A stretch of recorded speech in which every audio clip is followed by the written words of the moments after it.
Alright, well welcome back to the creating ACT style reading questions for the content areas. This is part 2 where we'll focus a little bit more on what to do once you've decided you're going to incorporate these into your classroom, and we'll take a look at writing a question. It's a level 1 type question from an actual textbook that our students use. So once you've decided you're going to start using these things, there's a process you can follow to make it a little bit easier on you. The first thing you're going to want to do is ask yourself what levels of questions you're going to focus on. This is going to have a lot to do with what you're working on in class and what the text itself looks like. Some text is a little bit more like background reading, where you're just asking your students to understand some content so that they can apply the skills or apply that content to something else. Whereas some pieces that you're going to have your students read are asking them to do more inferencing or asking them to make more generalizations about. So obviously, depending on what type of text you're looking at, your students are going to be doing something different. It's going to play into what types of questions you're really able to ask.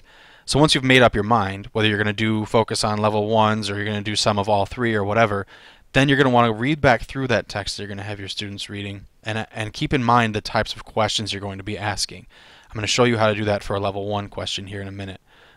As you're reading, you're going to want to mark passages that lend themselves to those types of questions. Obviously, that's something a lot of us do anyway when we're making study guides. This time we're just going to keep in mind the types of questions we're going to ask.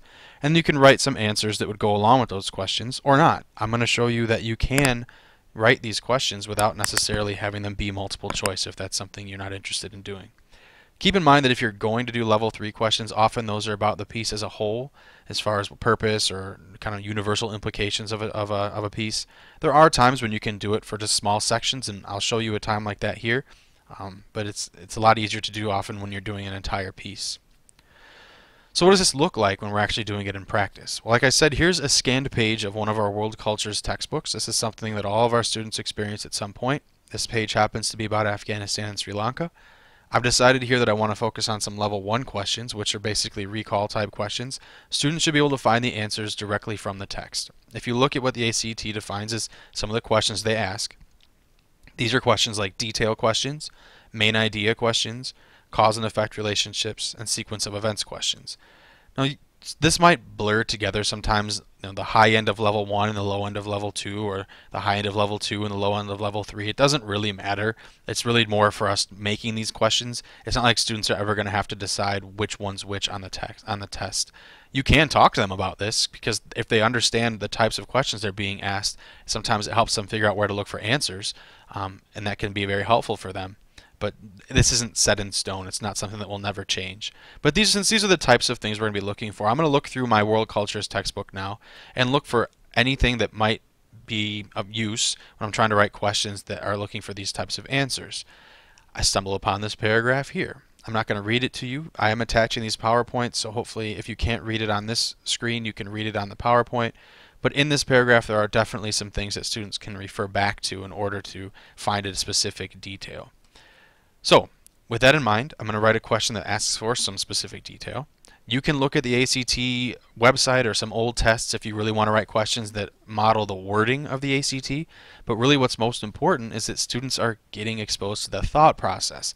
Here they need to go back and find what the text says. So as long as you're writing a question that's asking for a specific detail, you're really giving them what they need.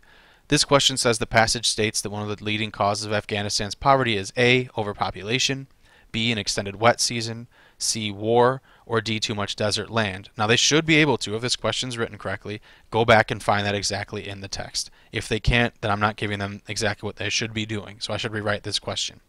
For those of you that don't like using these because you don't use multiple choice questions in your classes, fine, take the answers off. You can do that. Just ask them to do a free-form response, or include the answers, but also ask them to explain how they got there. Cite the line that they're referring back to, do something along those lines, find a page number, something that's going to show you that they're thinking a bit more deeply than just answering from the multiple choice.